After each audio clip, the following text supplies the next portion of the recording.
ইসলামী স্বর্ণযুগে অর্থাৎ খ্রিস্টীয় থেকে ত্রয়োদশ শতাব্দী পর্যন্ত মুসলিম বিজ্ঞানীরা বিজ্ঞানের বিভিন্ন শাখায় অসামান্য অবদান রেখেছেন। চিকিৎসা বিজ্ঞানে তাদের অবদান বিশেষভাবে উল্লেখযোগ্য।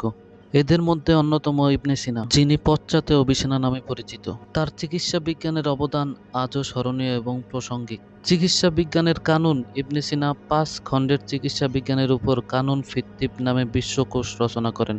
এটি মুসলিম বিশ্বে এবং ইউরোপে ১৮ শতক পর্যন্ত প্রামাণ্য গ্রন্থ হিসেবে ব্যবহৃত হয়। ইউনানি চিকিৎসায় এখনও এর অবদান অপরিসীম। ইবনে সিনার আসল নাম আবু আলী আল হুসাইন ইবনে আবদুল্লাহ। ইবনে সিনা ৯৮০ খ্রিস্টাব্দে ইরানের বুখারা শহরে জন্মগ্রহণ করেন। ইবনে সিনার পিতা বুখারার সামানীয় সম্রাটের অধীনে একজন রাজদরবারের কর্মকর্তা ছিলেন। তার পিতা ছিলেন একজন শিক্ষিত ব্যক্তি এবং তিনি ইবনে সিনাকে প্রাথমিক শিক্ষা প্রদান করেন। শৈশব থেকে ইবনে সিনার মেধা এবং জ্ঞান অর্জনের প্রতি গভীর আগ্রহ লক্ষ্য করা যায়। মাত্র ১০ বছর বয়সে তিনি সম্পূর্ণ কোরআন মুখস্থ করেন। মুখস্থের পাশাপাশি তিনি সকল সূক্ষ্ম ও জটিল বিষয় নিয়ে ছোটবেলা থেকেই চিন্তা করতেন। এতে তার বাবা, মা ও শিক্ষক সকলেই বিস্মিত হতেন। তার বাবা তাকে ভারতীয় গণিতশাস্ত্রবিদের কাছে গণিত শিখার ব্যবস্থা করে দেন। অল্প কয়েক দিনের মধ্যেই ভারতীয় গণিতের অনেক বিষয় তার আয়ত্তে এসে যায়। এরপর তাকে অধ্যয়ন করতে হয় ইসমাইলি শাস্ত্রের আইন অধ্যায়। এতে তিনি দক্ষতা অর্জন করেন। এর মাঝে আরেকজন যোগ্য শিক্ষকের সন্ধান পান সিনার পিতা। তিনি ছিলেন তৎকালীন অন্যতম জ্ঞানী ব্যক্তি আল নাতালি। এই শিক্ষকের কাছে সিনা ফিকহ, আইনশাস্ত্র, জ্যামিতি এবং জ্যোতিষশাস্ত্র শিক্ষা করেন। ছাত্রের মেধা দেখে পড়ানোর সময় নাতালি বিস্মিত হয়ে যেতেন। বিস্মিত হয়ে তিনি সিনার বাবাকে বলেছিলেন, আপনার ছেলে একদিন দুনিয়ার অন্যতম শ্রেষ্ঠ জ্ঞানী হবে। পরবর্তীতে সিনার শিক্ষক হিসেবে আরও দুজন নিযুক্ত হন। এ সময় শিক্ষক নাতালি বুঝতে পারেন সিনাকে বেশিদিন শিক্ষা দেওয়ার মতো সামর্থ্য জ্ঞান তার নেই। যে কোনো সমস্যার সমাধান শিক্ষক যেরূপ করতেন সিনা তার চেয়েও ভালোভাবে করতে পারতেন। ইউক্লিডের জ্যামিতির দ্য এলিমেন্টস প্রথম কয়েকটি শিক্ষকের সাহায্য নিয়ে বাকিগুলো তিনি নিজেই সমাধান করতেন। টলেমির ১৩ খণ্ডের আলমাজেস্ট বই শুরু করে সমস্যার সম্মুখীন হলে শিক্ষক বলেন, তুমি নিজেই সমাধান করার চেষ্টা করো। যা ফল দাঁড়ায় আমাকে এনে দেখাও, আমি বিচার করে রায় দেব। একে একে সব সমস্যার সমাধান করে শিক্ষকের সম্মুখে হাজির করেন। তিনি দেখে শুনে বলেন, ঠিক হয়েছে। ইবনে সিনা বেশ বুঝতে পারেন এ ব্যাপারে শিক্ষক তার কাছ থেকে কিছু নতুন তথ্য শিখে নিলেন।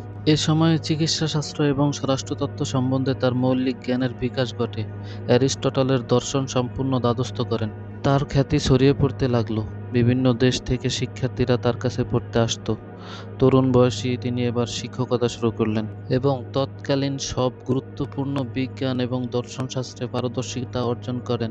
ইবনে সিনা ছিলেন একজন পারসিক মুসলিম বহুবিদ্যা বিশারদ। তাকে ইসলামী স্বর্ণযুগের অন্যতম শ্রেষ্ঠ চিকিৎসক, জ্যোতির্বিজ্ঞানী, চিন্তক, লেখক এবং আধুনিক চিকিৎসা বিজ্ঞানের জনক গণ্য করা হয়।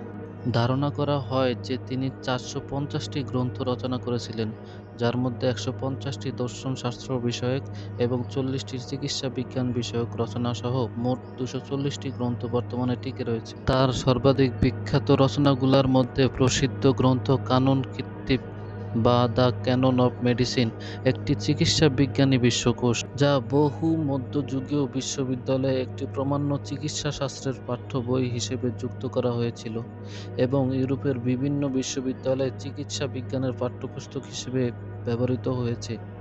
তাকে আধুনিক চিকিৎসা বিজ্ঞান ও ক্লিনিক্যাল ফার্মাকোলজির জনক হিসাবে গণ্য করা হয়। মাত্র ১৬ বছর বয়সে ইবনে সিনা চিকিৎসাবিদ্যায় আত্মনিয়োগ করেন।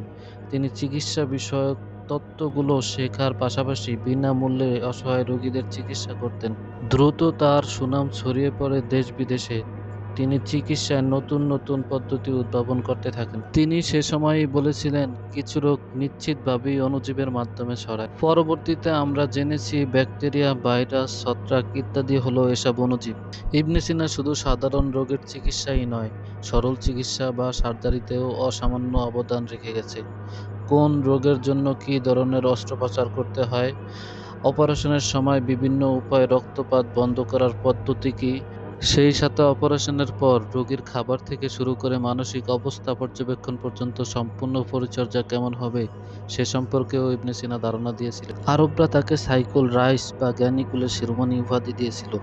মাত্র 58 বছরের জীবনে ইবনে সিনা জ্ঞানের এত বিস্তৃত শাখায় অবদান রেখেছেন যা সাধারণ মানুষের পক্ষে হাজার বছরও সম্ভব নয়। হামাদানের সুলতান অসুস্থ হলে ইবনে সিনা তার চিকিৎসা করেন। এই চিকিৎসায় খুশি হয়ে সম্রাট তাকে প্রধানমন্ত্রী পদে নিয়োগ দেন। কিন্তু রাজনীতিতে তিনি ছিলেন অপরিপক্ক। তখন হামদানের সেনা বিভাগের ঊর্ধ্বতন কর্মকর্তা ও কর্মচারীরা বিদেশি ইবনে সিনাকে সহ্য করতে পারছিল না। তাদের সাথে ইবনে সিনার বিরোধের সৃষ্টি হয়।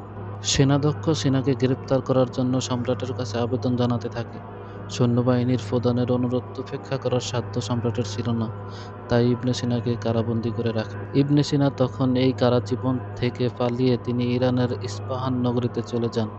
ইস্পাহানের সম্রাট জানতে পারেন ইবনে সিনা তার নগরীতে আশ্রয় নিয়েছেন। তিনি তাকে নিজ দরবারে নিয়ে আসেন এবং রাজদরবারে আশ্রয় দেন। ইবনে সিনাকে আশ্রয় দিতে পেরে সম্রাট নিজেও সম্মানিত বোধ করছিল। ইস্পাহানে বেশ কিছুকাল শান্তিতে থাকেন ইবনে সিনা। এখানে বসেই তিনি তার জীবনের সর্বশ্রেষ্ঠ গ্রন্থ কিতাবুল ইসরাত রচনা করেন। হামদান এবং ইস্পাহানের মধ্যে যুদ্ধ বেঁধে যায়। ইস্পাহানের সম্রাট হামদানের বিরুদ্ধে অভিযান প্রস্তুত করেন। এ সময় সম্রাট ইবনে সিনাকে যুদ্ধে চিকিৎসা প্রদানের জন্য সাথে নেওয়ার ইচ্ছা পোষণ করেন। নিজে অসুস্থ থাকা সত্ত্বেও সম্রাটের অনুরোধ তিনি প্রত্যাখ্যান করতে পারেননি। যুদ্ধে যাওয়ার পর তিনি আরও অসুস্থ হয়ে পড়েন। হামদানের যুদ্ধ শিবিরে অবস্থানকালে ইবনে সিনা 1037 খ্রিস্টাব্দে মৃত্যুবরণ করেন। হামদানের ইরানে এখনও তার সমাধি রয়েছে। ভিডিওটি ভালো লাগলে লাইক, কমেন্ট, শেয়ার দিয়ে পাশেই থাকুন।